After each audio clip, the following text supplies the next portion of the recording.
We'll start in 1 minute. Good morning to everyone.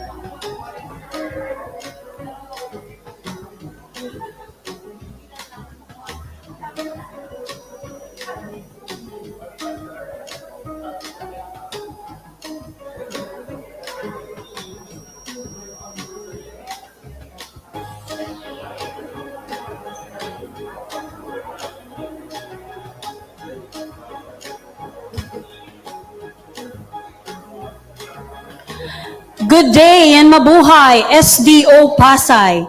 We are gathered here today for the launching of the Compendium of Schools Best Practices Volume 2 and the electronic book version, ebook, Culmination of the School's Best Practices for 3 school years to hallmark the milestone of SDO Pasay. The purpose of the publication is to foster benchmarking and continuously promote excellence. The coffee table book highlights the implementation for each project and thus shall still encourage replicability despite the hindrance of the limited face-to-face engagements. Schools may learn from the experiences of one another through the pages of this compendium. To formally start our event today, may we request everyone to please rise for the Philippine National Anthem. This will be followed by Tuxology and the Pasay City Hymn. Mga kababayan, ang pambansang awit ng Pilipinas.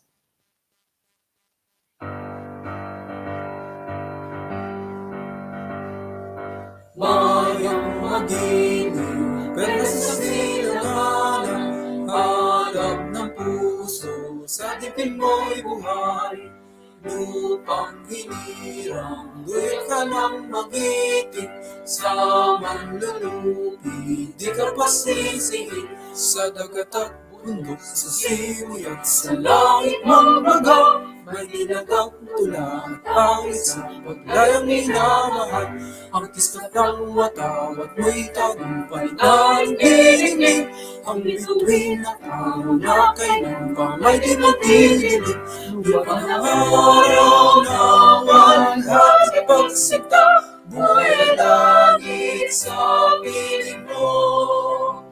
Ang ligaya na bang may mag-api, ang matay ng dahil sa'yo.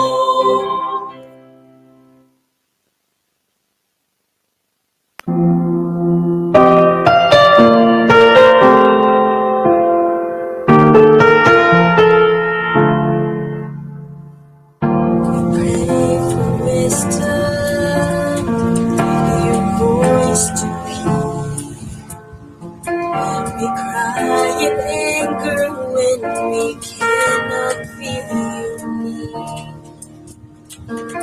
We doubt your goodness, we doubt your love, as if every promise from your word is not enough. And all the while you hear us desperately. Long did we have faith to believe. 'Cause what if your blessings come through rains? What if your healing come through tears? And what if a child is sleepless nights? So what it takes to know your need? And what if trials of this life are your mercies in disguise? Friends betray us, when darkness seems to win, we know the pain reminds this heart that this is not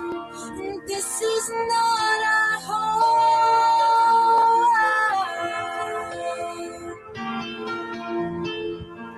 It's not our home.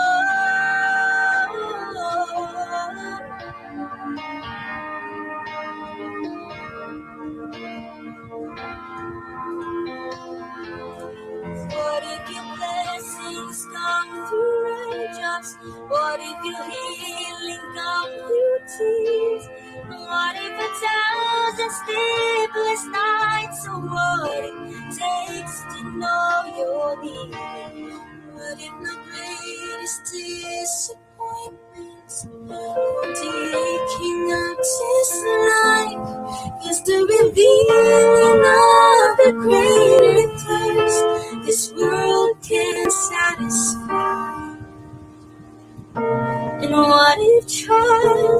of this life, to make the storms the hardest nights. Are your mercies in the skies?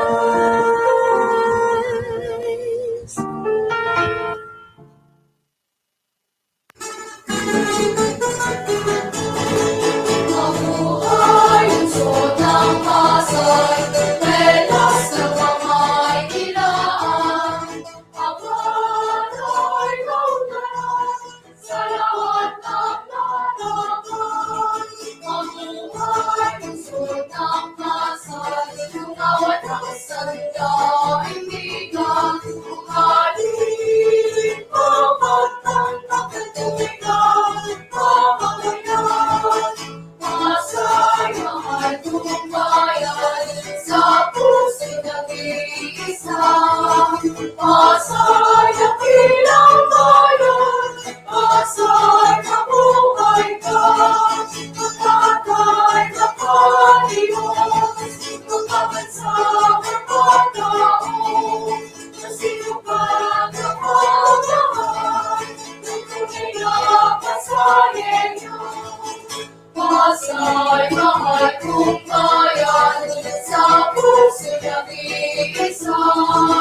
Masay dakilang bayan, masay mabuhay ka. Masay mahal kong bayan, sa puso nag-iisa. Masay dakilang bayan, masay mabuhay ka. Masay mabuhay ka.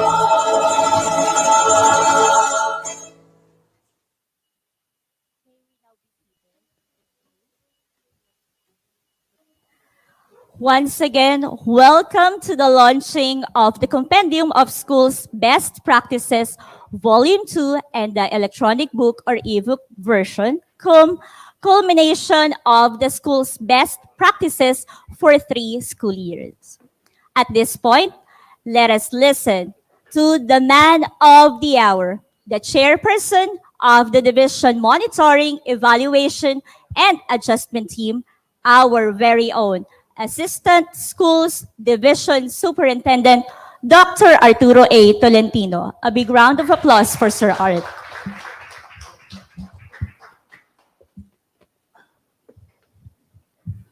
Isang mapagpalang umaga po para sa ating lahat, to our Schools Division Superintendent, Dr. Loretta B. Torrecampos, SO5, to the Chief of Curriculum Implementation Division, Mr. Librado F. Torres, to the supervisors, PSCSS, to the principals, and those who are watching with us today in this very virtual engagement. Good morning, everyone. Today is a day that we are celebrating the success of the implementation and search for best practices by launching our ebook and at the same time ang ating pong compendium. Talaga pong pinagpaguran po ito ng ating committee. Nagpapasalamat na po ako una sa lahat doon sa bumubuo po ng committee nito na bumuo ng ating pong compendium because this will be a significant event for us because we will be having our trademark for this one. Again, welcome and good morning, everyone.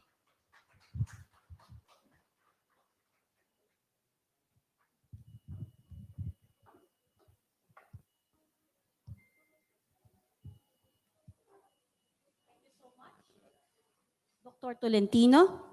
The publication of the Compendium of Schools Best Practices have paved the way for continuous sharing of successful project implementation in spite and in despite the pandemic. And our leaders here at SDO Pasay made this publication possible.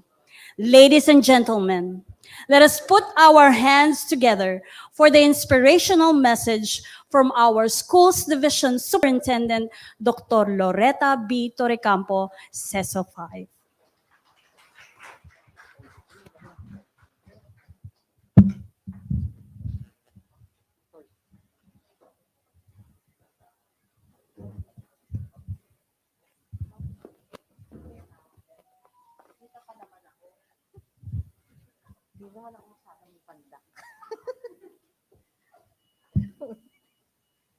Okay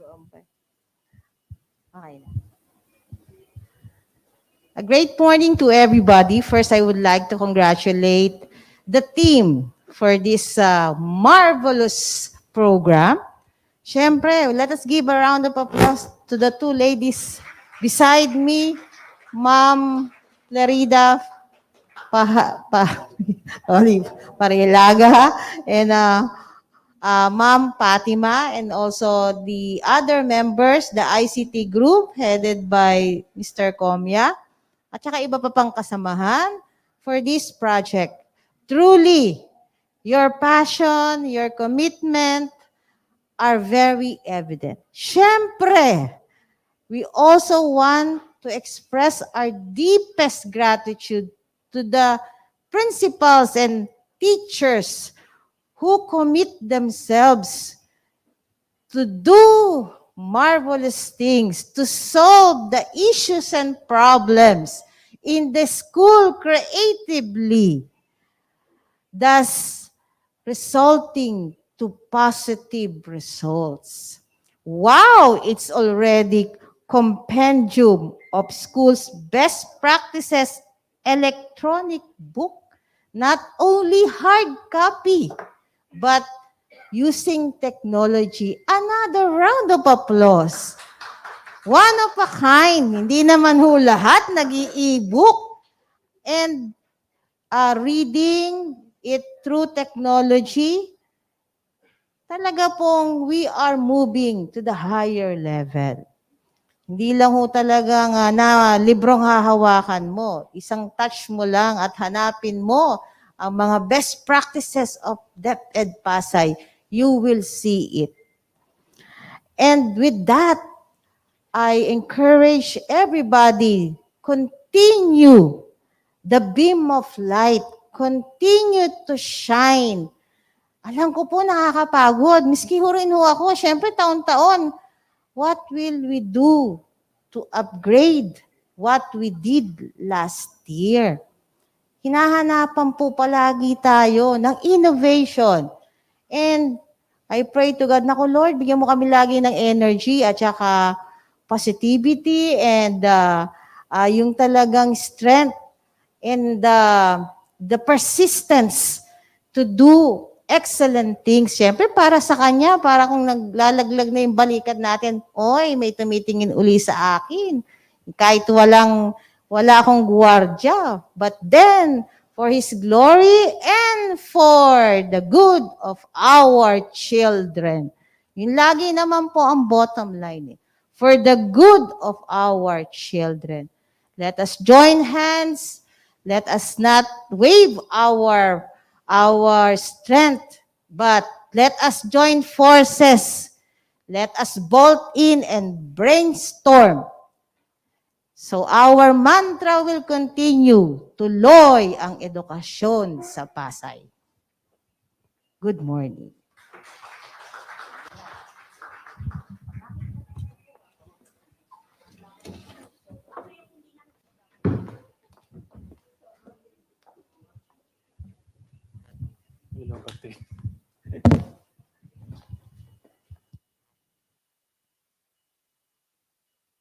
Thank you so much to our Schools Division Superintendent, Dr. Loretta B. Torrecampo, and of course to our ASDS, Sir Arto Lentino. Actually, this could not have been possible without the full support and guidance of our SDS, ASDS, and this is actually a very good interfacing of SGOD and the CID. Okay, maraming salamat po sa inyong lahat. Ito nga po, meron na tayong electronic book version which later on we will be seeing ano ba yung features nito. And we are very proud dito sa SDO Pasay because actually in the central office, they are still on the process of completing the materials for their electronic book. Tayo po, naglo-launching na tayo ng ating e-book. So this is really a milestone for SDO Pasay. And as what we have shared earlier, we are already on our third year of having this conferment rights and giving recognition to the school monitoring, evaluation, and adjustment implementers, and of course, our commendable project team leaders from the different schools. Dahil nga po, nasa third year na tayo, we are trying to close the loop. It is only but fitting for us to be refreshed on how we have come this far and perhaps more of the nitty-gritty details that have led to this day. Men and women of SDO Pasay, let us all lend our ears to the Senior Education Program Specialist for School Management, Monitoring, and Evaluation, Mrs. Flerida S. Pajariliaga, for more of the behind-the-scenes stories for this compendium.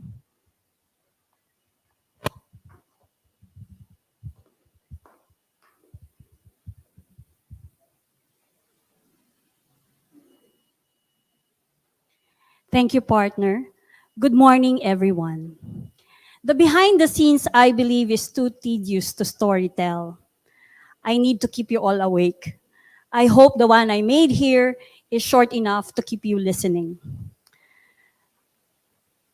Cyber audience and even the audience here, can you say 2018? You can do better than that. 2018. Going back the memory lane, the division Monitoring, Evaluation, and Adjustment was born in SDO Pasay in January of 2018 after the seminar workshop at Eurotel North EDSA, which was attended by then OIC ASDS Dr. Melody P. Cruz, former and retired SGOD Chief Mrs. Irene Tonel, CID Chief Mr. Lebrado F. Torres, and yours truly, last man and woman standing. Okay, so the initial composition of the DMEA team was established in 2018. After 2 months, in March 2018, an orientation conducted by one of the most eligible and most respected BEST or Best Consultant, Mr. Ray Macalindog, occurred, drumming the beat for the onset of DMEA. The training was conducted at Timoteo Paes Elementary School and attended by most of you who are present here. Thus, this has propelled us to be the leader in ISMEA implementation in the NCR level aside from the piloted Region 6. I could still remember back then SIP manuals in 2017.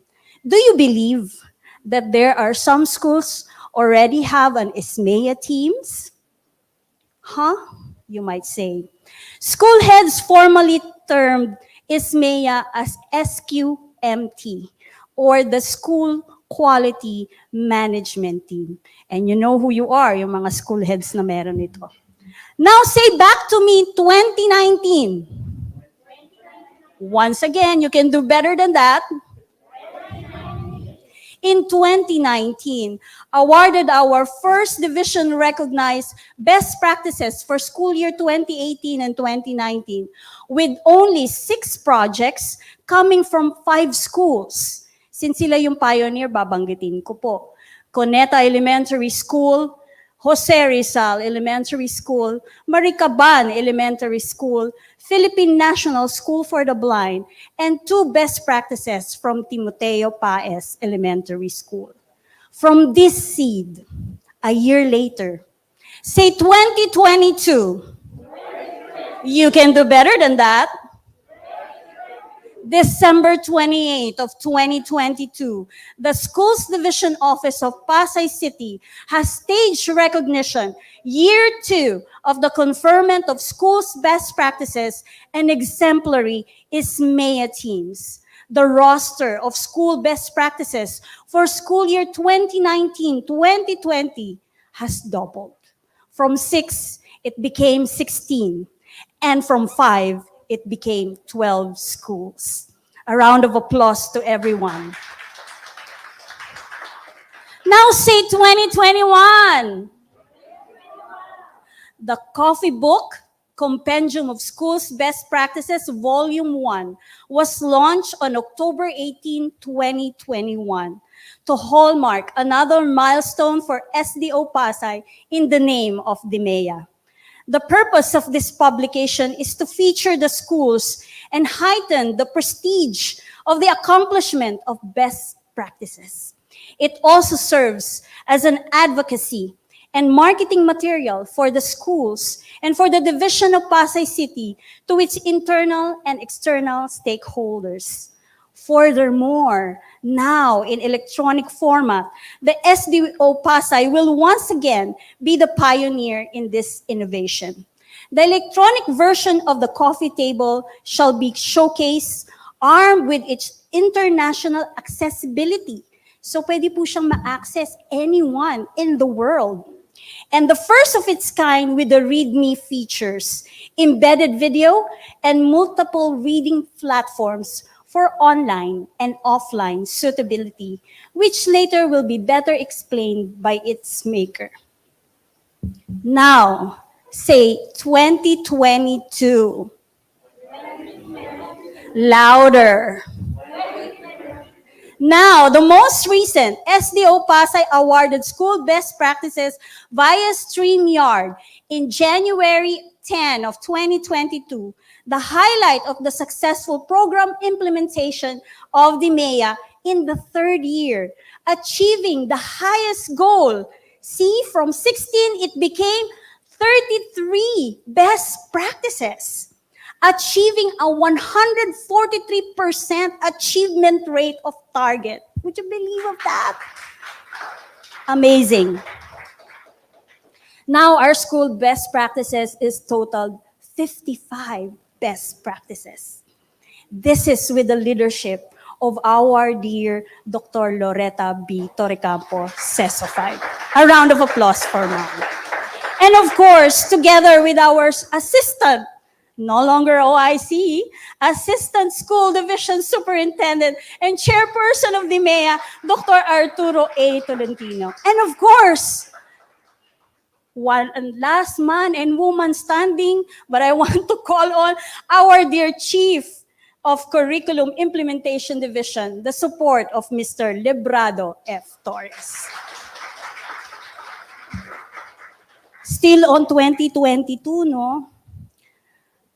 The culmination of the SDO Pasay School's best practices after 3 school years is not an end, but an opening to another chapter, aligned with the next directives of the Division Educational Development Plan, or the DEDP, for school year 2022 to 2027, and ways forward of the upcoming administration. To whatever color that shall be waved after the election, pink ba yan, red, white, or different variants of shade of blue, our practice here at SDO Pasay will be the same. For sustainability, embracing and not letting go the culture of excellence by giving the highest award to the one who has been dedicated to its cause, awarding only the best of the best. Can you say 2023? Oh, you can do better than that. 2023. Let us go for 100 and more schools best practices for another round starting in 2023. Para sa bata at para sa bayan. Marami pong salamat sa inyong lahat at mabuhay po ang SDO Pasay.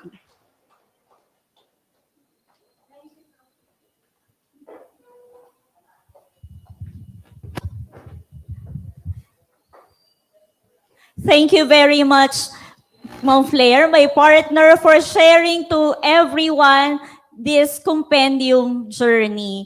So nakita natin medyo, lalo na sa school, I think those who were part and are still part of their SMEA and project team leaders, sigurado ako naging nostalgic sila doon sa shinare ni Ma'am Flair na journey, di ba? Since 2018.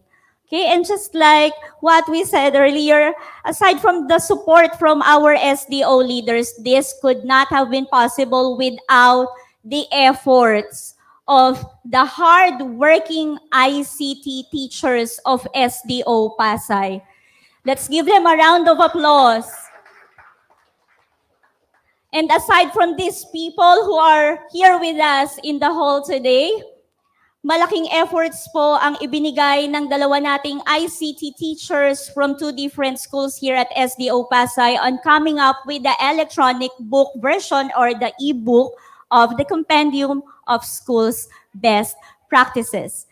And to introduce to us the features of this ebook, let us all welcome Teacher 3 from Apelo Cruz Elementary School, Mr. Mark Donald P. Bagsik. Let's watch this. Good day, everyone. Welcome to the launching of the e-compendium for SDO Pasay. I am Sir Mark Donald P. Bagsik, teacher from Apela Cruz Elementary School. In this ebook, we will be showcasing different stories from different schools, showing their best practices and experiences as they go along in the different programs that they have within school.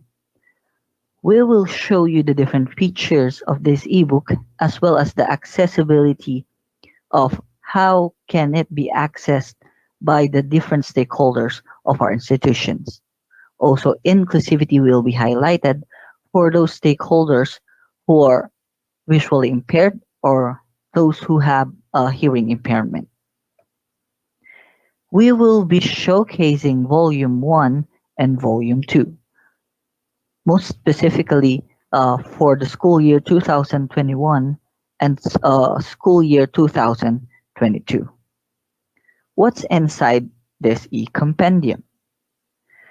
Inside this e-compendium, different programs and best practices, awarded best practices of SDO Pasay, will be showcased within the e-compendium or electronic ebook. What are the different features? The features of this ebook includes multimedia inclusion, which includes the video within the ebook, different graphics, and pictures that emphasize the different best practices for the different schools.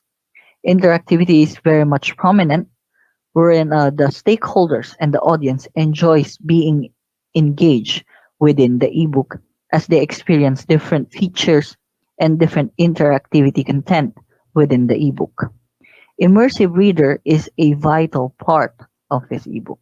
It allows the audience to be engaged with the ebook reading for the audience.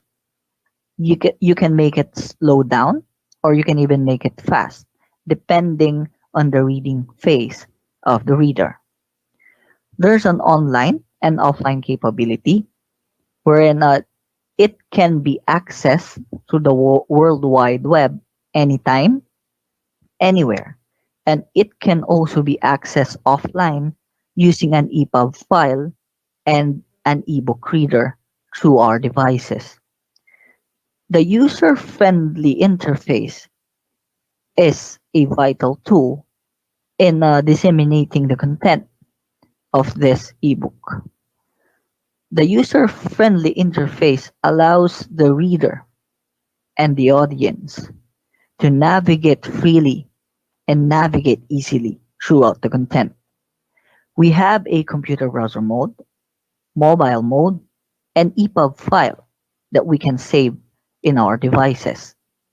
It also allows us for real-time feedback because it has an inclusion of response form wherein the audience and the readers can give instant feedback after reading the content. What's accessibility option for this ebook?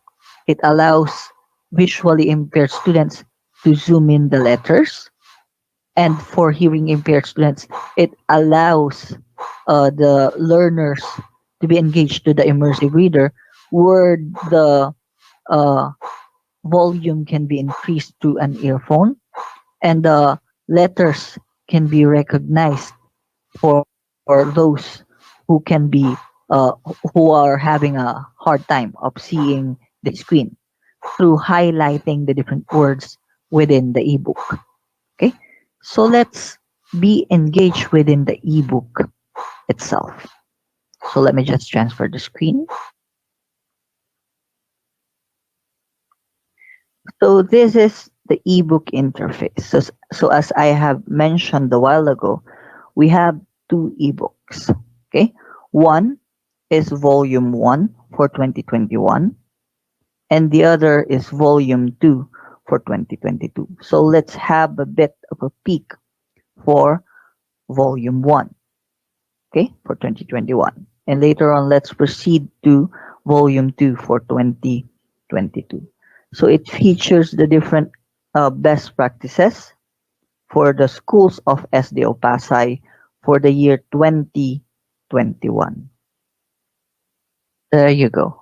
So this is version 1 of the e-compendium for the year 2021, wherein, as we can see here, the messages from our school's division superintendent, our assistant superintendent, and the uh,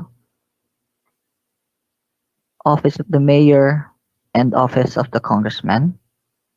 And it is followed by the content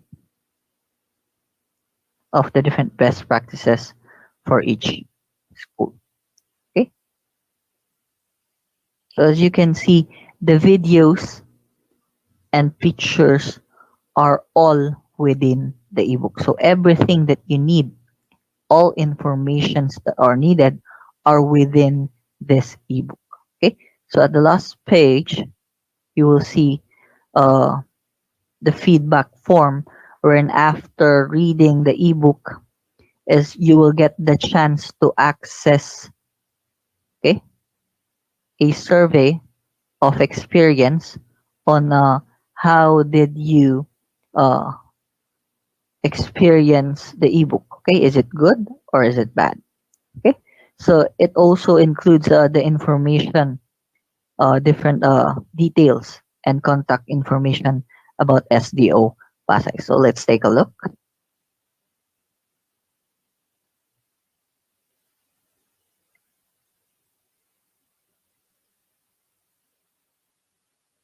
Okay, so this is the version 1, and let's proceed to the version 2.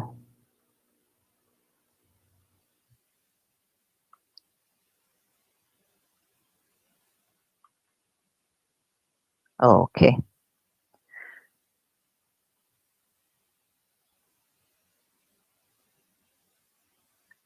Okay, so this is version 2 of our ebook, which is for the year 2022. Okay, and showing you the different best practices for school. There you go. Which includes the different videos. Okay, embedded within the ebook. Okay, and the different pictures within the ebook. So for best experience, the link will be shared to our stakeholders, to our school heads, and to the different project leaders for the best practices. Okay. Okay. There you go. And let's take a peek for the initial page. Okay. Let's have a sample here.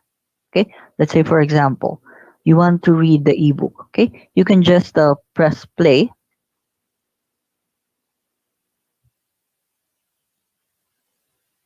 Okay.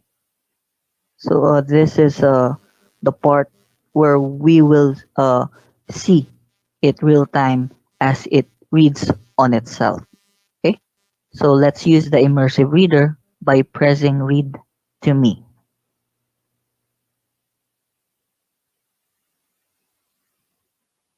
Epifanio de los Santos Elementary School Project DSBM Electronic School-Based Management. Once Okay. So as you can see, it will read the text content for the ebook, and you can adjust uh, pressing the gear button.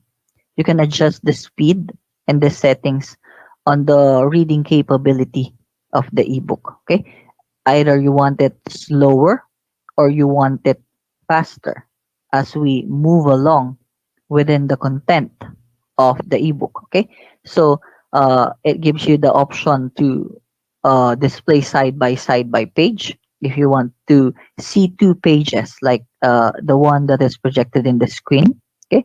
Uh, Within the voice, you can highlight the words that's being read. Okay, you can play the multimedia or the video included within the e-publication. You can turn the pages automatically, and of course, the most important, you can increase the speed of the reader itself. Okay, and for accessibility, okay, you can share it using the share button here. If you press this, it will give you option. Okay, either to generate the link for the e-publication through the published online version. Okay, so these two versions were already published internationally, and educators across the globe can already benchmark within our best practices. So it's a privilege to be part of this project. Okay, and another is the downloaded EPUB file for the ebook. Okay, you can download it as an ebook, as an EPUB file, where you can save it even in your mobile phones. You just need an ebook reader. Okay, you can also print the entire ebook for curation in your respective libraries. And let's proceed to sharing it online. Okay, so let's press publish online. Okay, so it gives you the option to copy the link and share it. Okay, so if you press copy, it will generate the link wherein it will be a URL link that is shareable to the audience. Okay, and what's good with the e-publication is you can track the readers for the e-publications through its analytics. Okay, and what area, okay,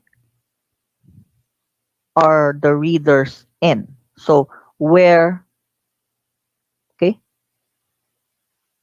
okay, so it's showing the map on where the readers are. So it also shows you uh, the cluster of audience and their location as they access your ebook. So as you can see here, this is our country.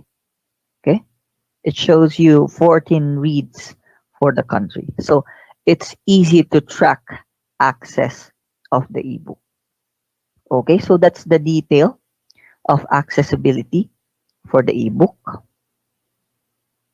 Okay, so let's proceed to another wherein we will increase the uh, s- the the visuals of the ebook by pressing the full screen mode. Okay, ito po 'yon. This is the full screen mode, the somewhat square shape here.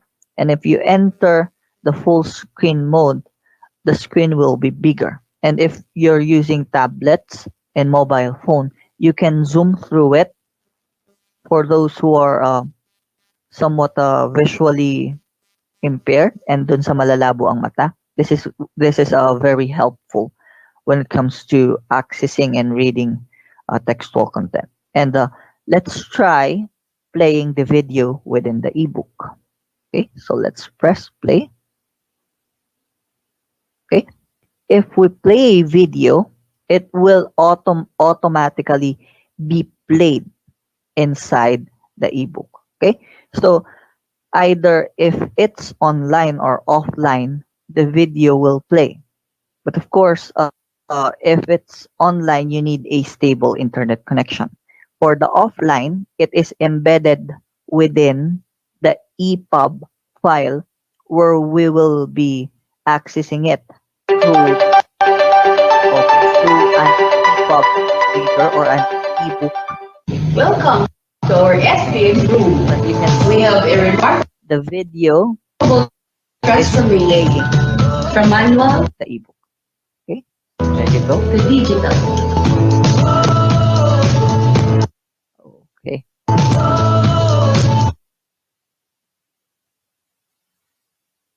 Okay, so let's exit the full screen mode.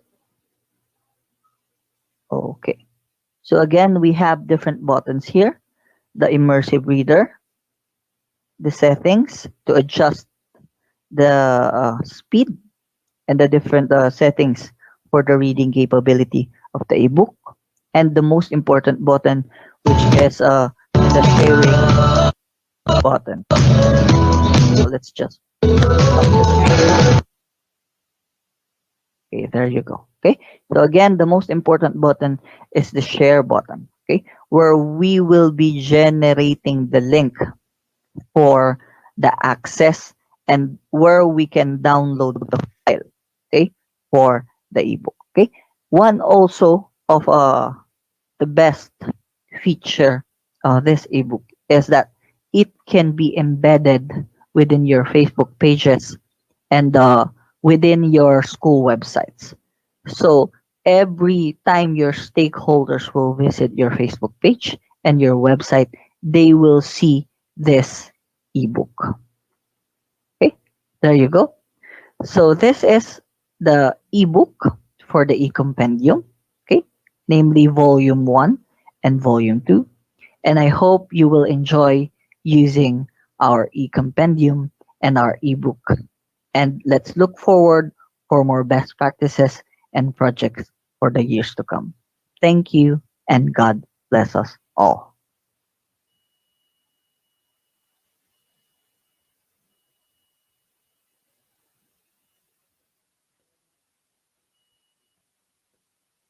Once again, let's all give a big hand to the teacher from Apelo Cruz Elementary School, Mr. Mark Donald P. Bagsik. I'm sorry. We are really in awe of this electronic book version of the Compendium. Actually, every time he's giving us progress kung nasa na yung ebook, we are really in awe. Once again, maraming salamat po, Mr. Mark Donald P. Bagsik from ACES. And of course, together with Sir Mark Bagsik, is also another hardworking ICT teacher of SDO Pasay for that ebook version. We also have Mrs. Angeli C. Mariano from Jose Rizal Elementary School who worked hard for the ebook. And of course, hindi rin naman mabubuo both ang ating electronic book version at ang ating hard copy kung wala rin po ang efforts ng ating mga authors from the winning schools since 2019 nung nag-start po tayo ng Compendium of Schools Best Practices. Certificate of Recognition were already awarded para po sa ating authors, and for today, we will be giving the Certificate of Recognition for Mr. Bagsik and Mrs. Mariano. May we request our Schools Division Superintendent, Dr. Loretta Bito Recampo, our Assistant Schools Division Superintendent, Dr. Arturo A. Tolentino, together with our CID Chief, Mr. Librado F. Torres, and of course, our SEPs for MNE, Ma'am Claire Pahriliaga, to award the certificates to our two teachers. And because actually, Sir Bagsik and Ma'am Marianho are actually attending an equally important training. Si Ma'am Mariano po is in Sarangani for DepEd TV. We would like to invite the school heads from Apelo Cruz Elementary School, Dr. Tirso Vigali, and from Jose Rizal Elementary School, Dr. Rolando E. Soriano, to accept the certificate of recognition on behalf of these two hardworking people who worked for this ebook. Allow me to read the citation for the certificates. Certificate of recognition is presented to Mr. Mark Donald P. Bagsik of Apelo Cruz Elementary School as one of the editorial board of the Compendium of Schools Best Practices electronic book version given this 25th day of March 2022 at Schools Division Office of Pasay City. And this is signed by our Schools Division Superintendent, Dr. Loretta B. Torrecampo. Maraming salamat po, Sir Gali, for Sir Bagsik. And of course, another certificate of recognition is presented to Mrs. Angeli C. Mariano of Jose Rizal Elementary School as one of the editorial board of the Compendium of Schools Best Practices electronic book given this 25th day of March 2022 at Schools Division Office of Pasay City, signed by our SDS, Dr. Loretta B. Torrecampos, SO5. Maraming salamat po. Okay, at maraming salamat po sa ating SDS, ASDS, ang ating CID Chief, and of course, our SEPs for M&E.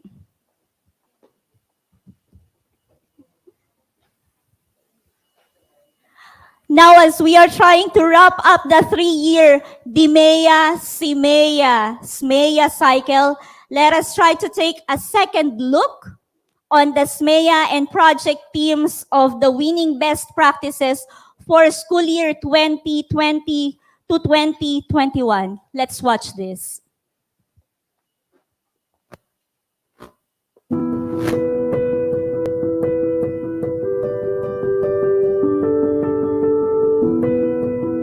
True to its commitment in providing quality, accessible, relevant, and liberating education, EDSIS continuously improves itself to better serve its stakeholders. With pride and honor, we present to you our school's best practice, our electronic school-based management, or our ESBM.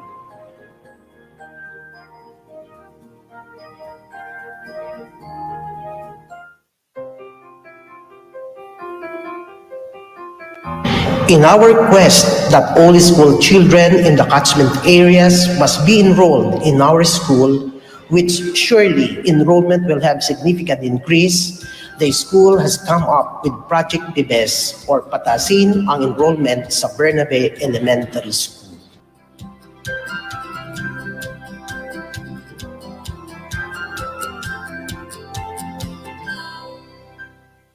Ang Padre Zamora Elementary School ay bumuo ng Project EDRMS o Electronic Data and Record Management System upang solusyonan ang iyong problema.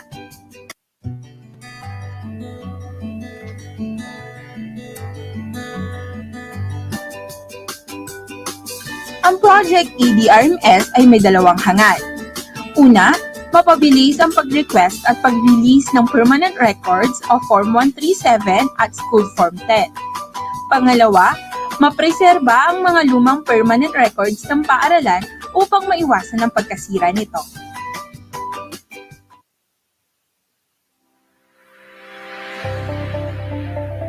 Padre Burgos Elementary School, ESBM on the road to success.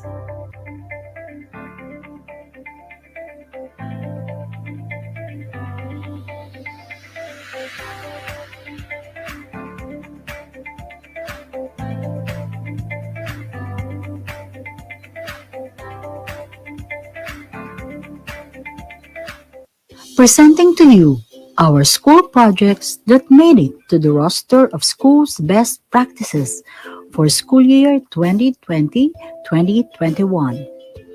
Project M&M, Masayang Mag-aral sa Timoteo Paez Elementary School, and Project Akma, Application of Kinesthetic Materials and Activity.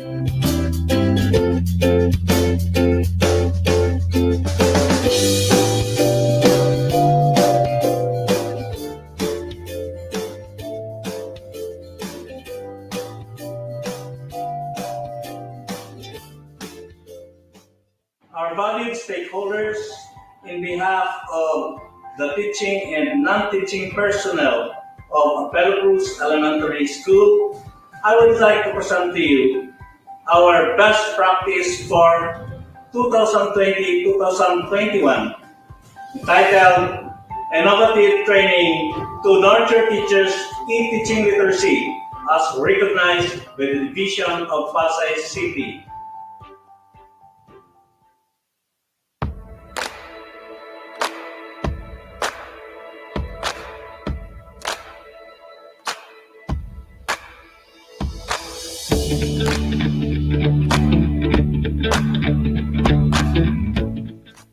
As the school head of Marcela Marcelo Elementary School, I proudly present to you 3 conferred school's best practices. First, Project Bagsik, Beautification and Greening the School Initiative Campaign with Mr. Errol John P. Ruiz, Master Teacher 2 as a proponent. Next is Project LMK, Lista Mo Kinabukasan Ko with Ms. Cheryl Tagarao, Master Teacher 1 as the proponent. Last but not the least, the Project Reports or Project RTMS Electronic Portfolio System. Its proponent is Ms. Mary Grace P. Saison, ICT Coordinator.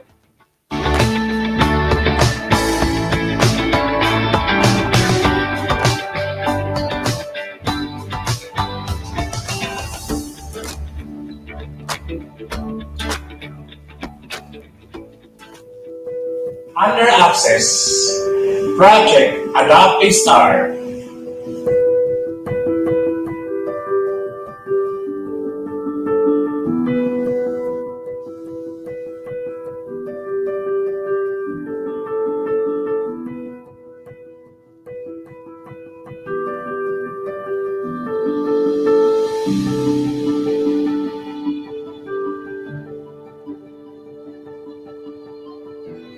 Under Governance, Project Lead, hashtag Kalina Rizal.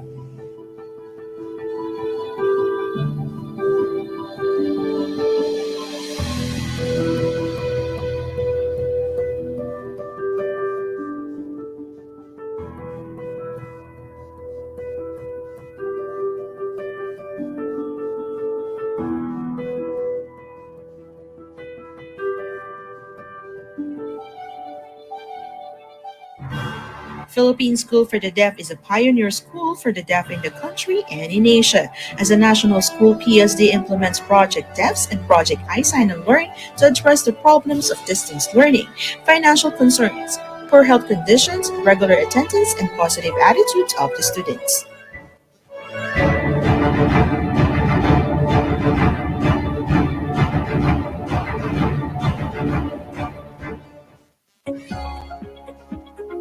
Philippine National School for the Blind School's Best Practices for school year 2020-2021. Under the Quality, Project Report, rekindling blind learners' interest in reading with the heart. Under Access, Project Capit, keeping attendance and participation through innovative techniques. Under Governance, Project Inspire, intensifying sustainable partnership and involvement for responsive education.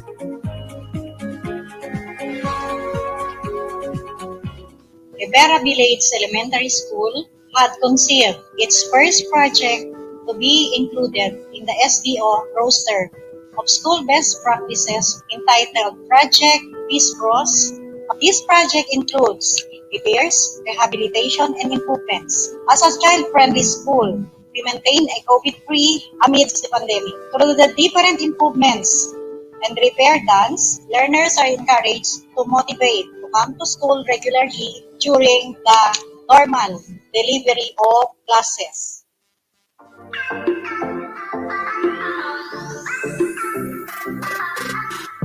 Marchaman Elementary School proudly presents See You in DSPM. Collect, upgrade, upload, and digitize school-based management.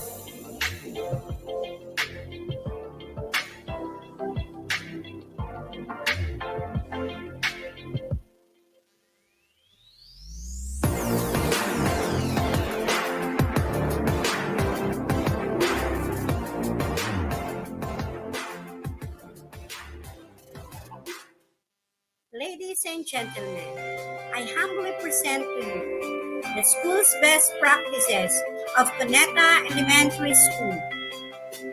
Project Zero, Zero Dropout. SDO PASA, School's Best Practices, Hall of Fame. Says is first, Cuneta Elementary School's interventions for improved reading through enhanced strategies. Project ICON, increased parents' participation.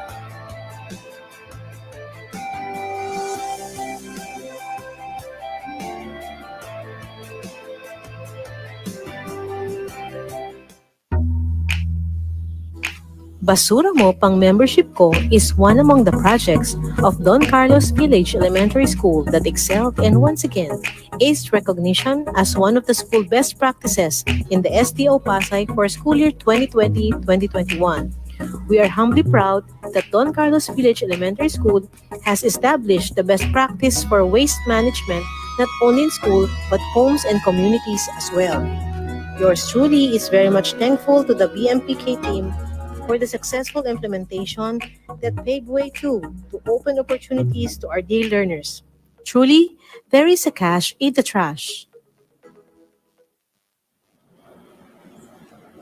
Not resting on its laurels, Pasay City South High School project STEM Up Year 3 was once again hailed as one of Pasay SDO's 2021 Schools Best Practices and exemplary schools monitoring, evaluation, and adjustment. Project STEM Up Year 3 is a continuing partnership between Pasay City South High School, Philippine Business for Social Progress, and Telstar Foundation Philippines.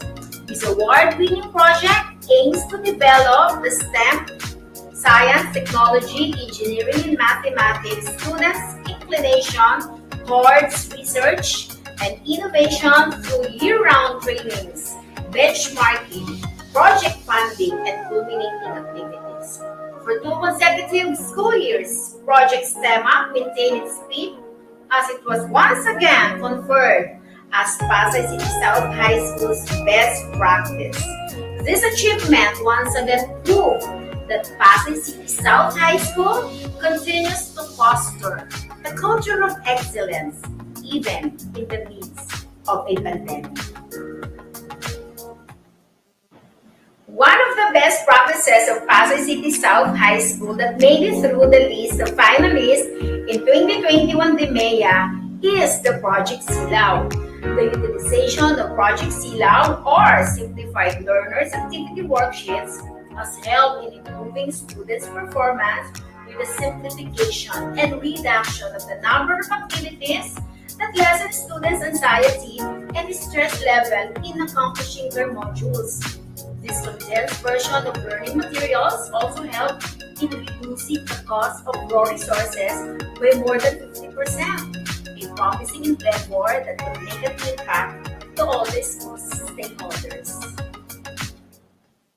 The K-Access project is the most timely and innovative project in SBO Pasay. It is strengthening the academic performance of students via digital technology amidst the COVID-19 pandemic. Presenting to you now the Project KNHS, Accessing Students' Strengthened Performance, K-Access.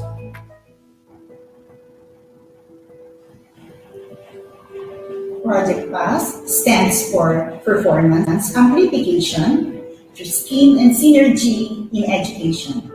This is a school initiative to increase the rate of learners to pass the summative test.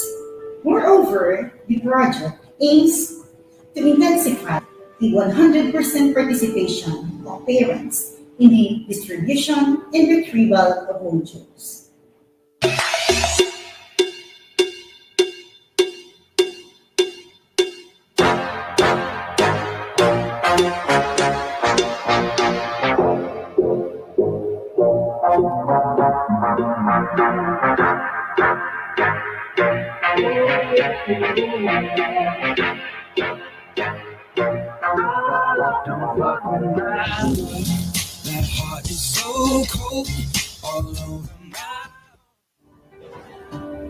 Warm greetings from Pasay City East High School's Maya team. It is with great pride to introduce to you our school's best practice qualifier, Upland East IOS OK. The Pasay City East High School's Maya team.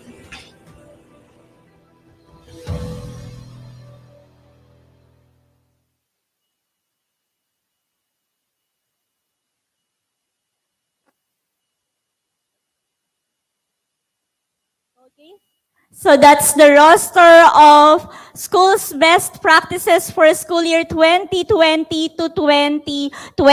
We had that video para po ma-refresh tayo because those people that you saw there, the teams na nagtrabaho po para dyan sa mga best practices, sila rin po ang inyong makikita dito po sa pages ng ating Compendium of Schools Best Practices Volume 2, which shall be launched and distributed now. So at this point, once again, we would like to request our SDS, Dr. Loretta Vito Recampo, our ASDS, Dr. Arturo A. Tolentino, our CID Chief, Mr. Librado F. Torres, and of course, our SEPS MNE to have the launching and distribution of the Compendium of Schools Best Practices, and we shall be doing it by cluster. Starting off with Cluster 1, we would like to request please the PSDS from Cluster 1, Dr. Eleanor C. Kapilitan, together with the school heads from Bernabe Elementary School, we have Mr. Leonardo G. Balaguer, Rafael Palma Elementary School, Mr. Mario T. Endico, and from Epifanio de los Santos Elementary School, Miss Mabel C. Salanio.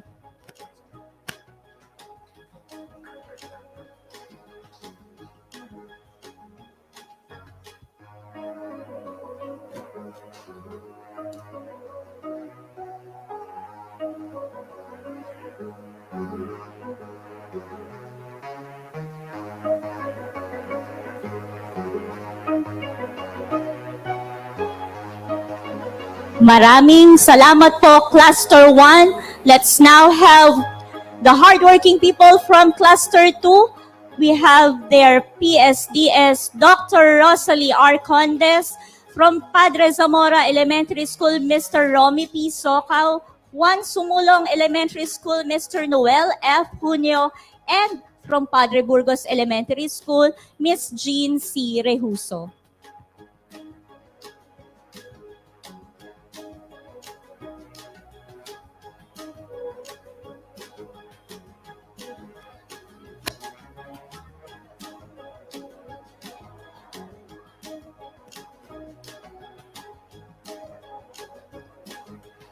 Let us all experience the red carpet now. Na-miss po natin ito sa 2 taon nating mga virtual engagements. This is it.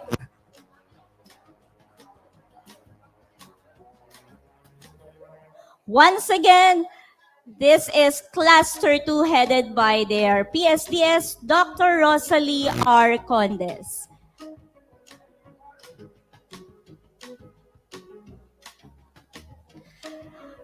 Thank you, Cluster 2.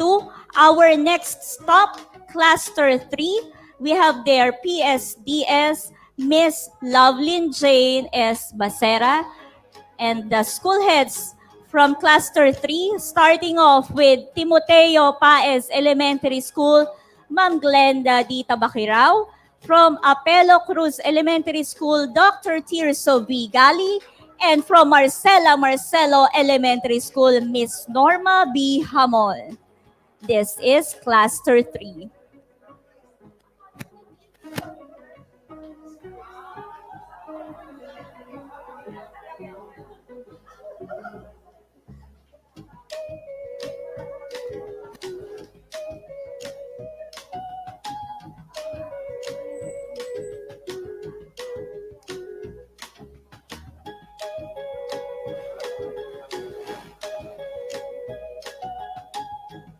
Maraming salamat po. This is Cluster 3. Moving on now, let's have Cluster 4 headed by their PSDS, Dr. Mirna B. Martino. From Jose Rizal Elementary School, we have Dr. Rolando E. Soriano. From Andres Bonifacio Elementary School, Mr. Reynaldo T. Yakit. And from Gotamco Elementary School, Mrs. Laarni R. Alejandro.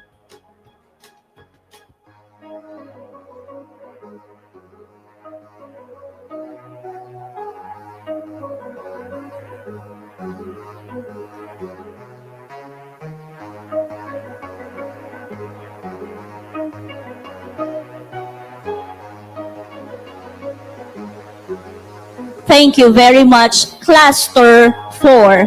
Let's now have a look at Cluster 5. Dear PSDS, Dr. Maria Jessica S. Magallanes, and the school heads of Cluster 5 from Philippine National School for the Blind, Miss Corazon B. Salvador, from Philippine School for the Deaf, Miss Sherry P. Funcion, and from P. Villanueva Elementary School, Miss Leia M. Marcelo. This is Cluster 5.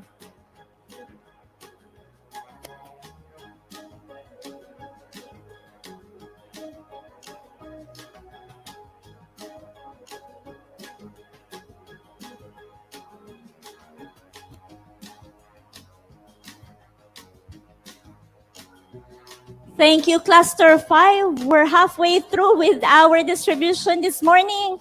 Let's now have the other half, starting off with Cluster 6. Their PSDS, Dr. Sharon M. Sergio. The school heads from Kalayaan Elementary School, Dr. Severo A. Bajado. From Villamor Air Base Elementary School, Mr. Rodolfo Tirol. And from Rivera Village Elementary School, Ma'am Anisha E. Monton. Cluster 6.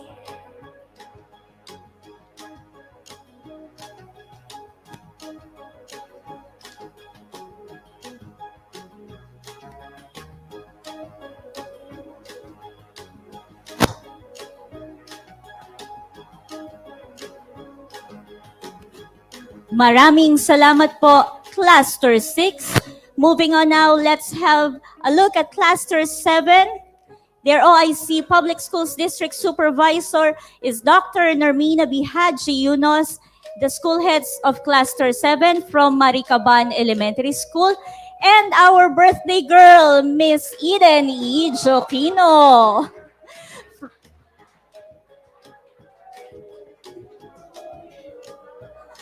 Ang bongga ng birthday ni Ma'am ay red carpet. From Don Carlos Village Elementary School, Miss Maria Liza P. Cabildo, and of course, from Cuneta Elementary School, Miss Jeneline S. Ong.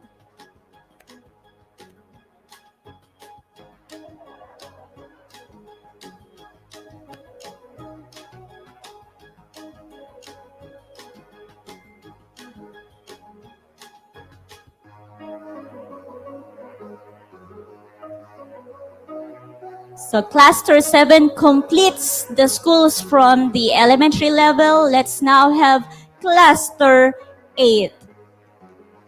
Their Public Schools District Supervisor,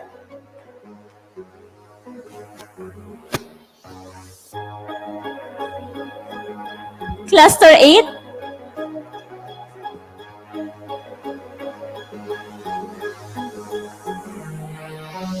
Dr. Renato Mesada. From Pasay City South High School, Miss Emilia Tolentino. And of course, from Kalayaan National High School, Mr. Agapito Chodoro and Manao.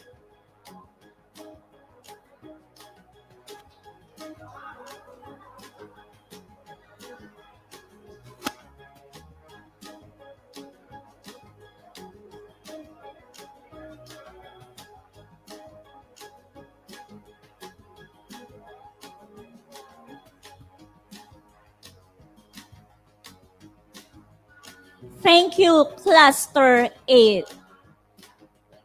Last two clusters now. We have Cluster 9. Their PSDS, Dr. Basilisa Tumimbang, the school heads.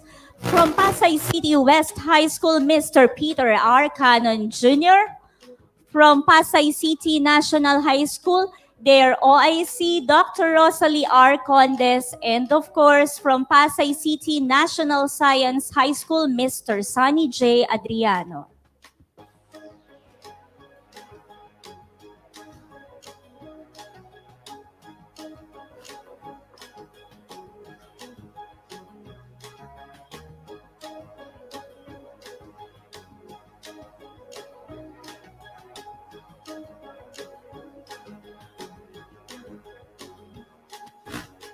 Maraming salamat po, Cluster 9. We are down to our Cluster 10. Their PSDS, Ginang Evelyn R. Ramos. From Pasay City East High School, we have Dr. Felina P. Patagan. From Pasay City National High School MDC, Dr. Efren E. Canzana. And of course, from President Corazon Cory C. Aquino National High School, Mr. Nunilon Moreno.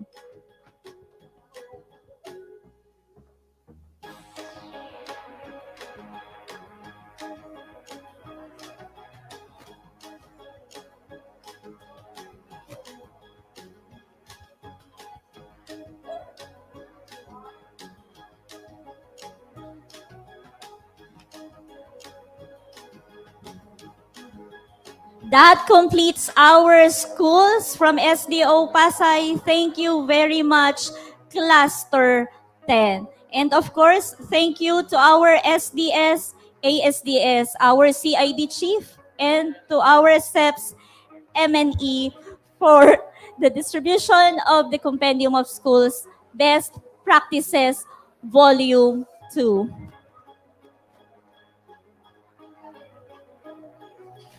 Thank you very much, everyone. We are really glad to see once again those happy faces after more than 2 years of our virtual engagements. We are so glad to have you back once again on this hall.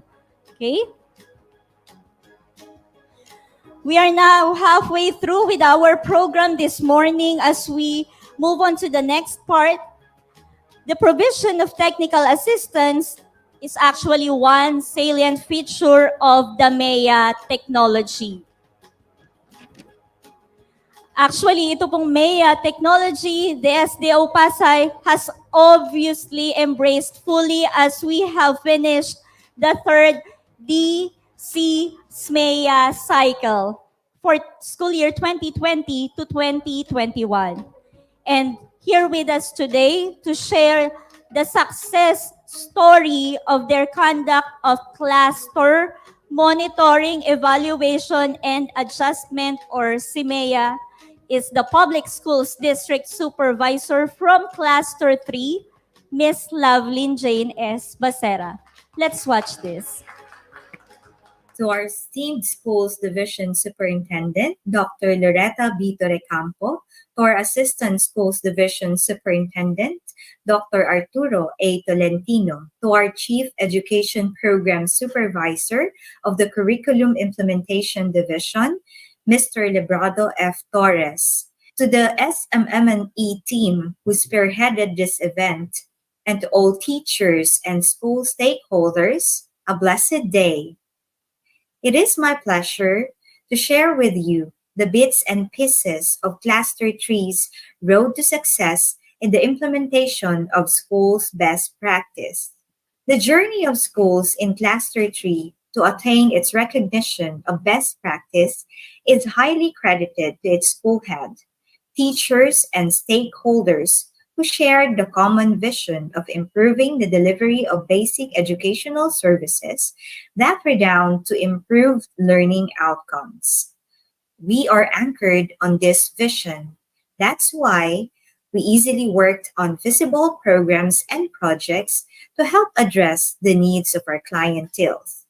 As their PSDS, I assisted them in the provision of technical assistance through a conduct of consultative meeting and cluster presentation of school best practices, wherein the respective project owner presents the 5-slide deck.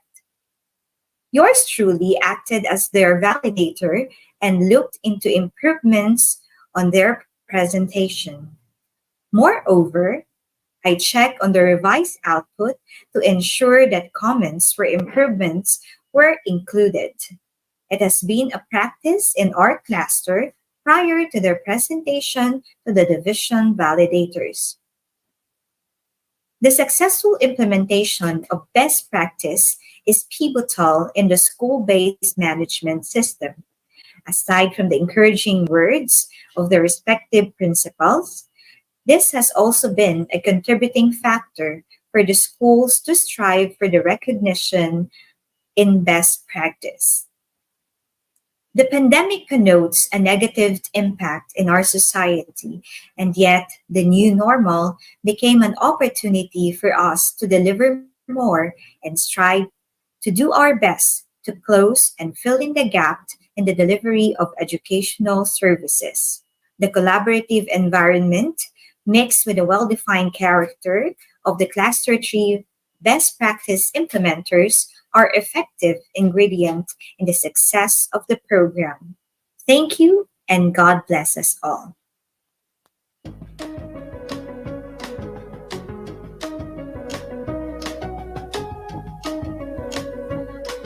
Pasera sa pagbabahagi ng inyong CMEA experience so that others may also pick up something from what you have encountered in your CMEA journey.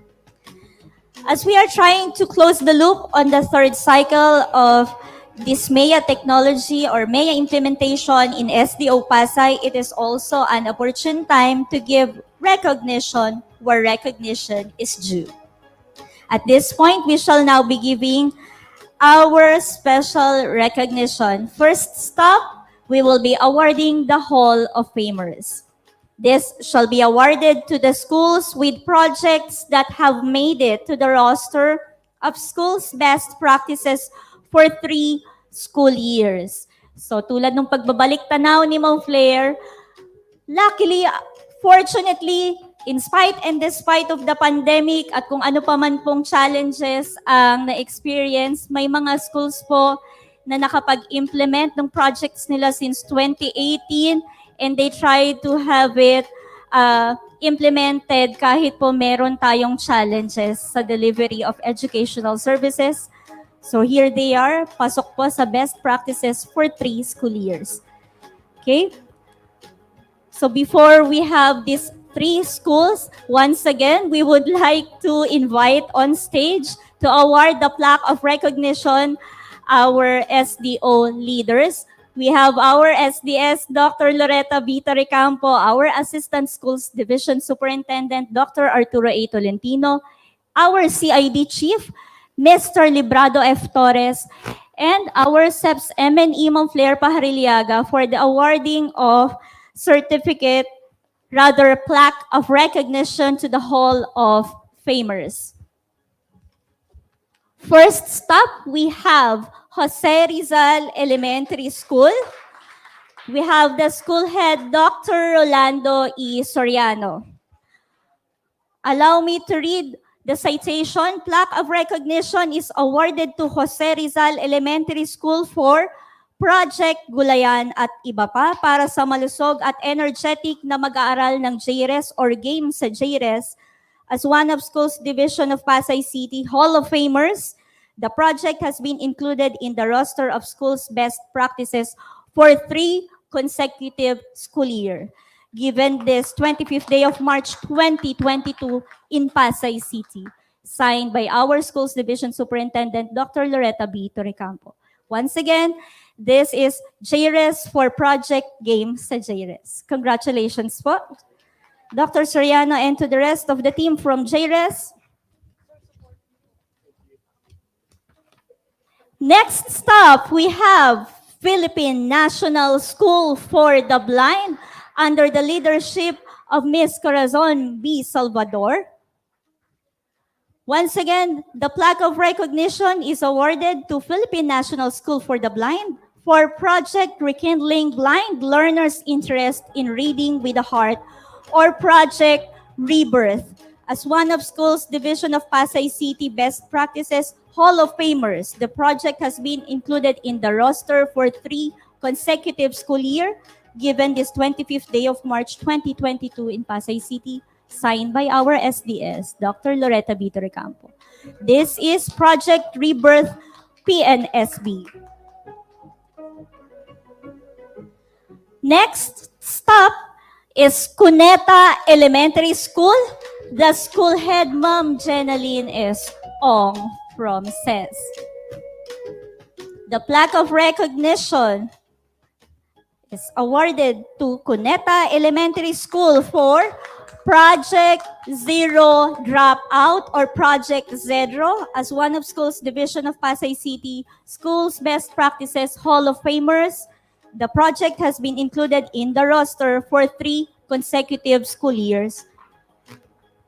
So that's it for our Hall of Famers.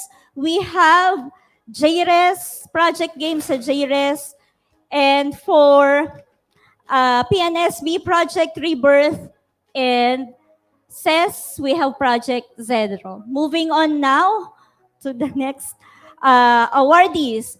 Our next stop, again, meron po ulit tayong 3 schools. Now this time, ito naman pong mga schools na to sa isang school year, nakuha po nilang makapagpasok ng best practices for access, quality, and governance in one school year. Starting off with Timoteo Paez Elementary School, their school head, Miss Glenda D. Tabakirao.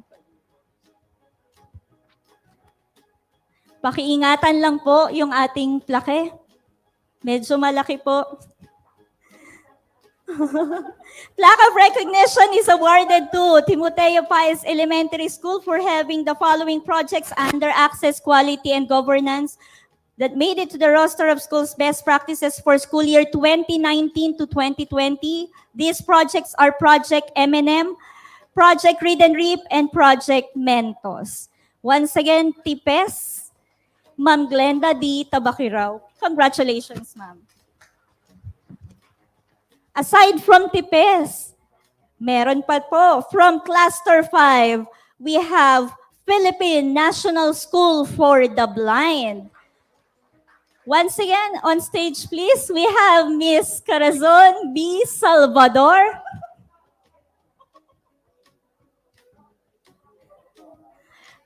Ma'am Corazon B. Salvador of PNSB. The plaque of recognition is awarded to PNSB for having the following projects under roster of schools best practices this time for school year 2020 to 2021. Their best practices are Project Inspire, Project Rebirth, and Project Yakap. The plaque is signed by our SDS, Dr. Loretta Bito Recampo. Last for this special citation is Cuneta Elementary School. Once again, may we have on stage Ma'am Jeneline S. Ong. Plaque of recognition for having the following projects under access, quality, and governance. They have Project Zedro, Project SES is first, and Project IPAR, which made it to the roster of schools best practices. Congratulations po, TIPES, PNSB, and SES for that special citation. And of course, sa amin po sa DMEA, we do believe the success of the schools dito po sa implementation ng SMEA can also be attributed to the support of their public schools, district supervisors. As we close the loop, siguro naman it's high time to give the spotlight to our PSDSS. Okay? We will be awarding the Exemplary Cluster Monitoring, Evaluation, and Adjustment Implementers. First, we have the PSDS from Cluster 2, Dr. Rosalie R. Condes.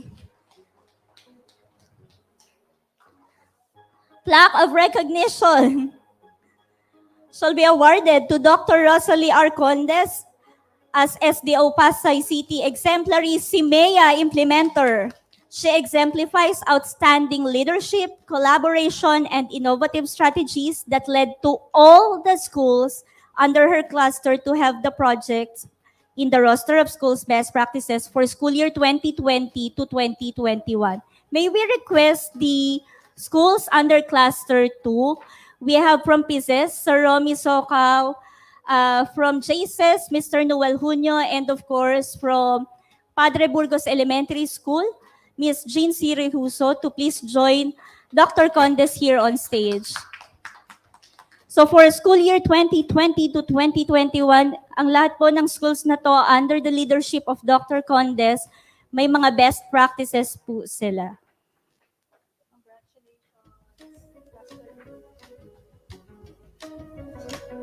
Muli po, congratulations, Cluster 2 under Dr. Rosalie R. Condes. Get ready po. Another Best CMEA Implementer, the PSDS from Cluster 3, Miss Lovelyn Jane S. Macera.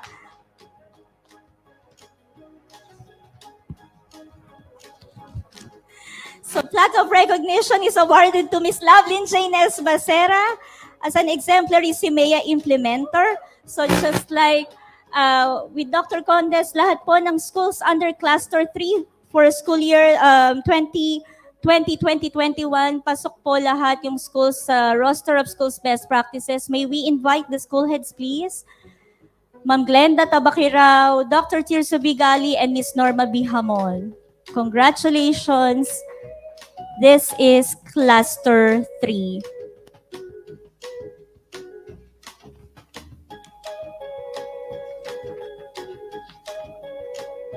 Muli po, congratulations. This is Cluster 3.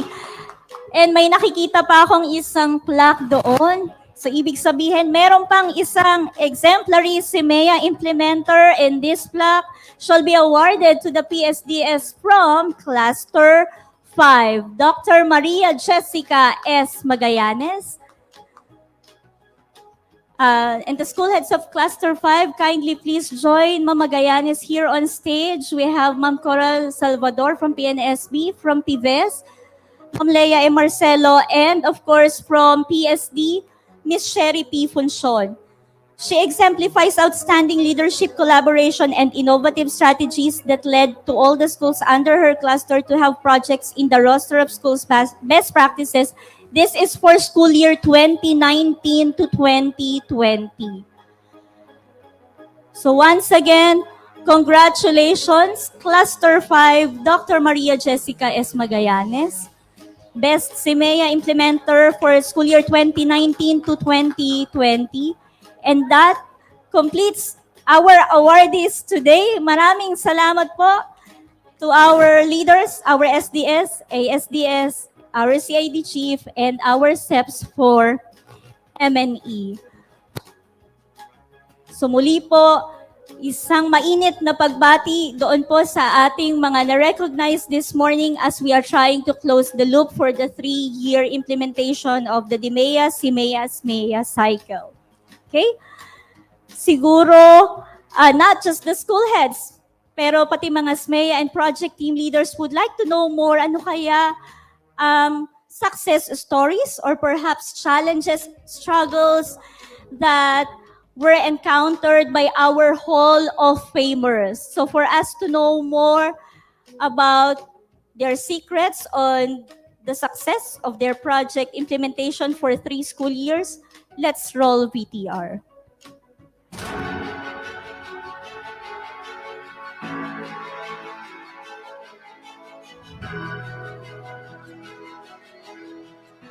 To our esteemed and dynamic leaders of the SDO Pasay, headed by our Superintendent, Dr. Loretta Vitor Recampo, CESO 5, to my co-principals, to the project owners of the school's best practices, the DMEA and SMEA team, a blissful day to all. The success of every project is not only measured by the recognition and praises it has obtained, but also by the struggles it has encountered and overcome. Project Rebirth is one of these, which implementations for 3 consecutive years have always been coupled with the reluctance of the students to participate in the program. They have been offered the help to make them very good readers, but they always seem to be hesitant. To make the students and their parents understand the essence of the project and its purpose had never been easy ever since the program started. The preparation of authentic and accessible materials to be used for the intervention made the road towards fulfillment the project goals even tougher. As the years went by, it seemed that this project would not do any change among the struggling readers of PNSB. But with the effort of each and every teacher, this horrible projection turned to be an inspiration to keep the project flourishing and beneficial for the learners. Warm greetings from Coneta Elementary School to the school's division of Pasay officials, headed by our highly esteemed Schools Division Superintendent, Dr. Loretta Vito Recampo, to our very supportive Assistant Schools Division Superintendent, Dr. Arturo A. Tolentino, to our highly competent Curriculum Implementation Division Chief, Mr. Lebrado F. Torres, our Officer in Charge, Public School District Supervisor, Dr. Normina Haji Yunus, fellow school heads, parents, learners, friends, ladies and gentlemen, it is my pleasure to deliver this message in today's event. Dropout was one of the priority improvement areas at SES way back in 2017. Coupled with environmental scanning, it necessitated a prompt address to the problem. Dropping out of school is a serious and an alarming problem as it denies every learner's fundamental right to education.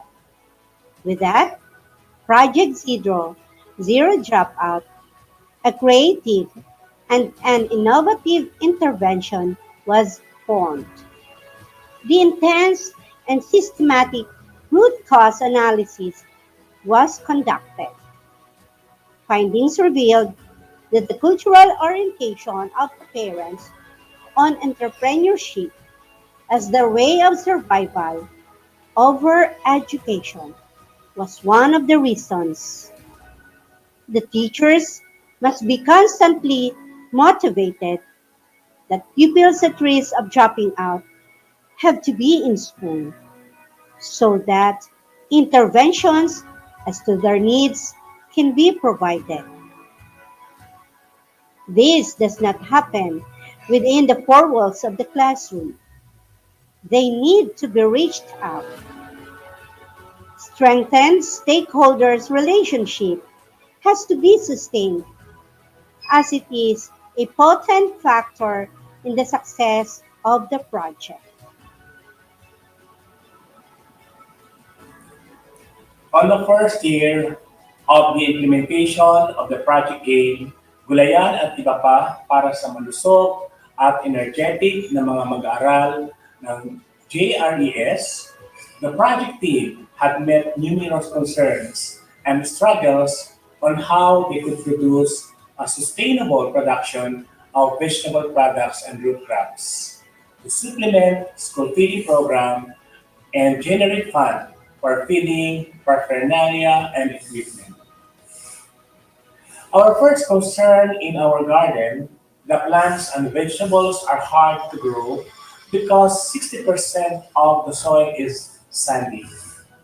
Second, there are 20 nara, mango, and other trees surrounded the garden that distributed to the dryness of the soil and serve as the breeding ground for the different insects that gradually infected the growth and development of the vegetable plants. Third, when the pandemic broke out in 2019 and it requires lockdowns in different areas in Metro Manila, maintenance and proper care of vegetables and root crops is a big problem due to the absence of teachers on site, especially to the project team. Even if the gulayan sa paralan produces much to harvest, nobody could ask to sell and no feeding program is allowed.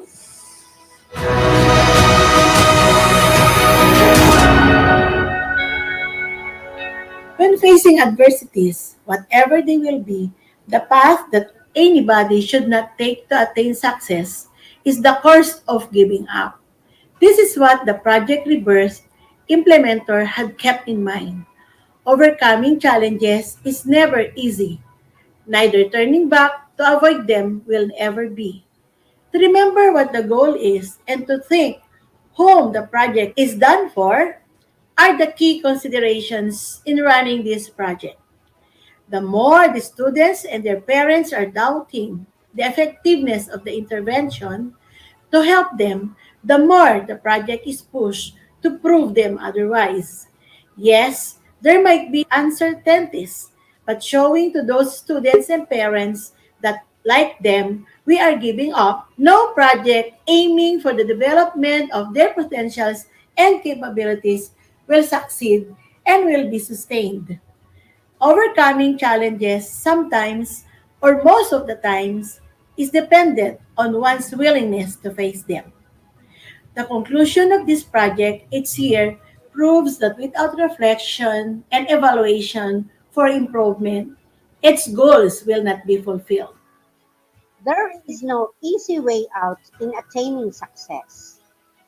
During parents' engagements, the value of education is always emphasized to the parents. That education is the best weapon to break the chain of poverty. That if they really love their children, they will invest for their future. Because if they are not educated, most likely they will remain to be dependent to their parents. Teachers have to deal with a great demand of time and effort in their primary task, which is teaching, so that their passion in providing interventions to Pardos have to be boosted.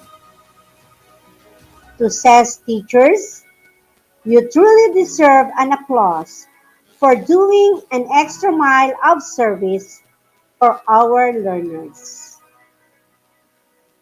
Stakeholders as partners have to be updated on the progress of the project.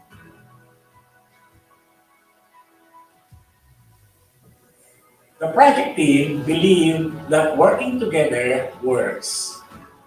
With their determination to make the project came a success, they meet weekly, especially during the pandemic, to do a doable plan and encouraging different stakeholders like the PTA and faculty club officers and members to actively participate on the implementation of the project.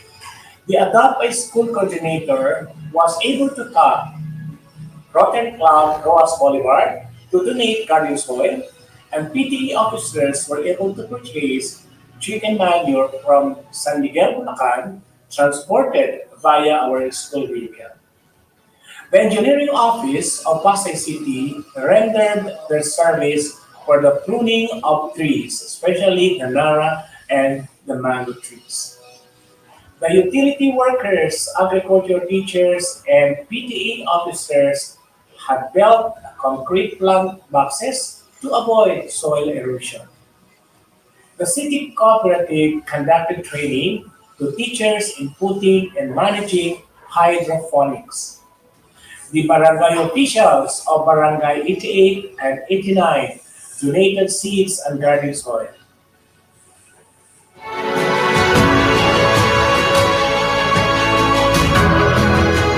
Project Rebirth is in 3 years can never be as successful without these three essential recipes incorporated in its implementation.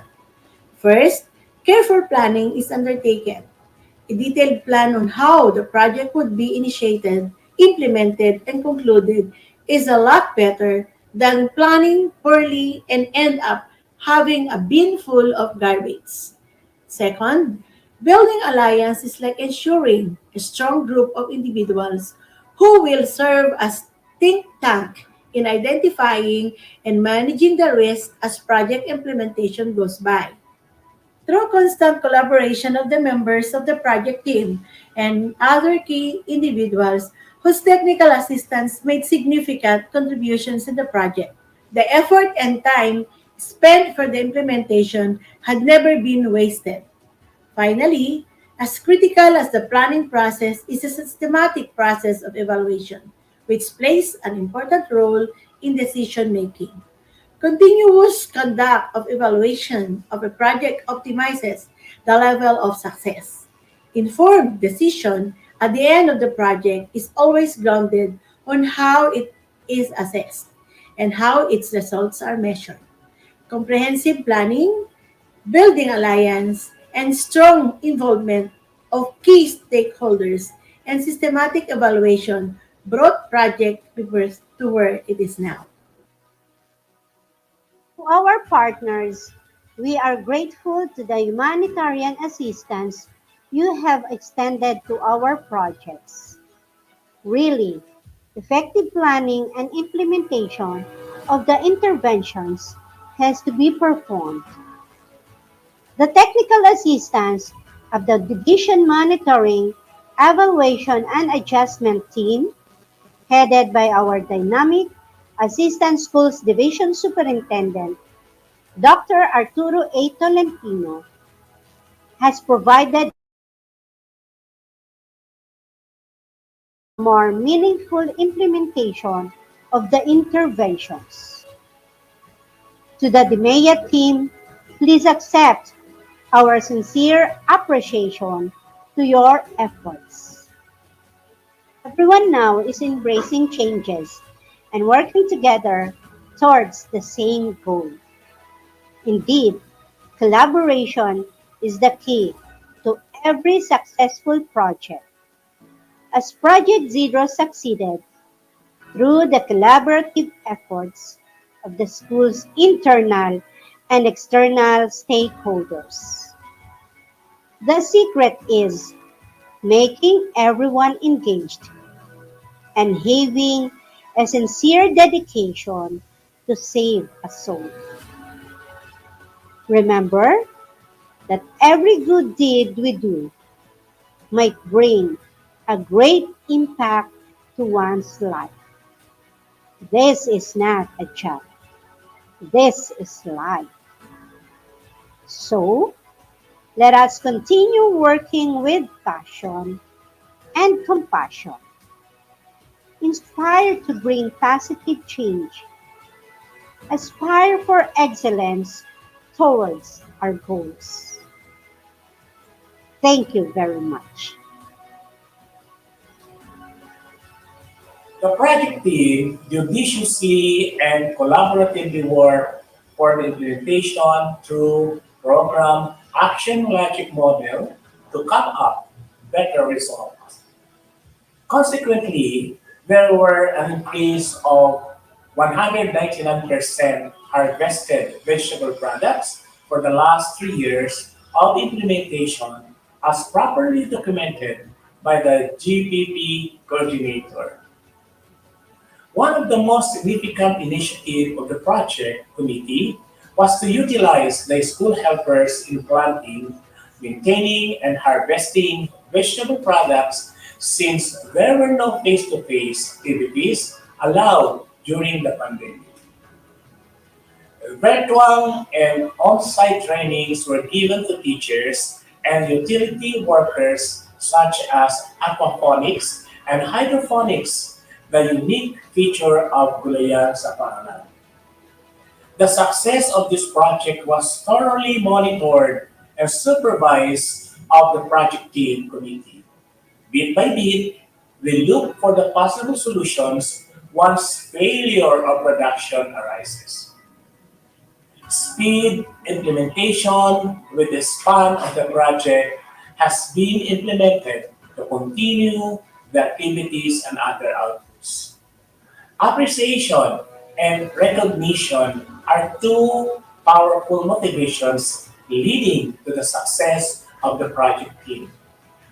Hence, JRES starts internal and external stakeholders were awarded and recognized for their invaluable contribution for the success of the school's projects and activities.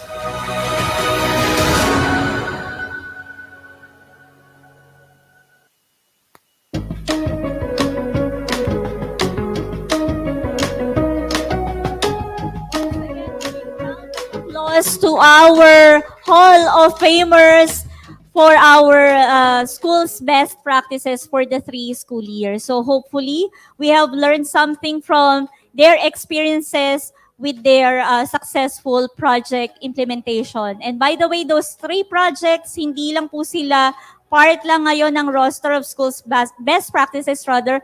They have been recommended for continuous improvement project for the next school year. So hindi na lang po sila sa best practice, inaakyat na po sila for CI project. So muli po, congratulations to the school heads and of course, to the public schools district supervisors kanina na atin pong binigyan ng recognition today.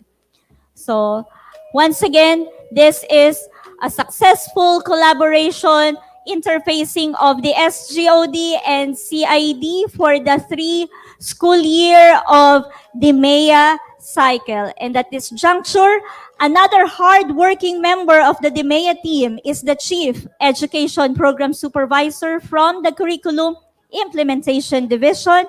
And to formally wrap up this event, let's give it up to Mr. Librado F. Torres for the closing remarks.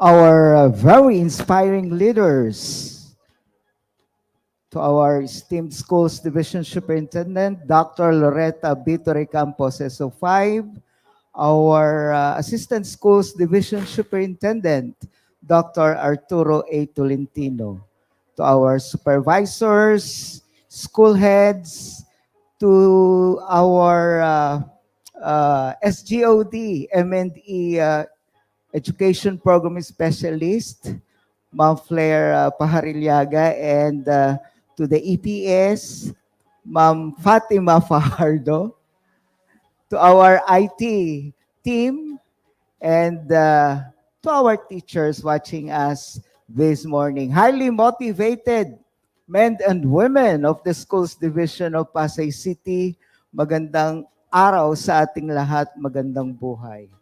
We always say, in every innovation, in every intervention, one is certain. There is a life-changing transformation.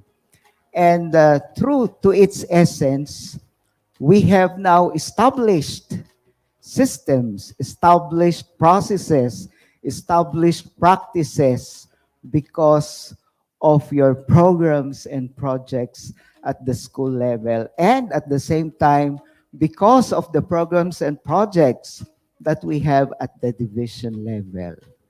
At yan ay dapat nating palakpakan ng ubod lakas. We were able to brave the challenges, the changes, and demands of the fast-changing environment because of those programs and projects.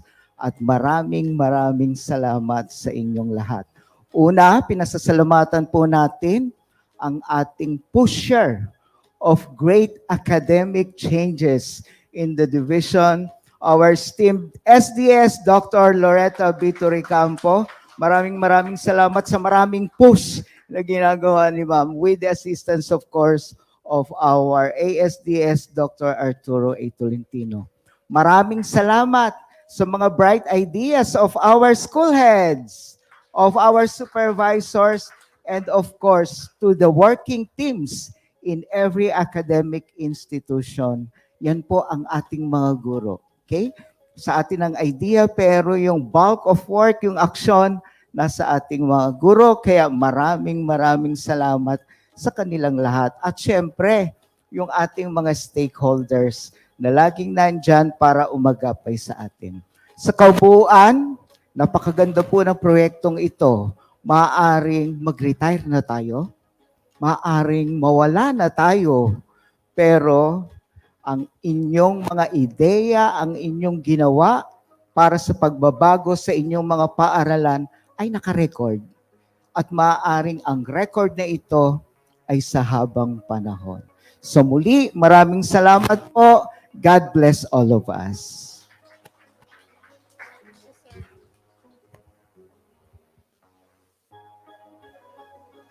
Maraming salamat po sa ating CID Chief, Mr. Librado F.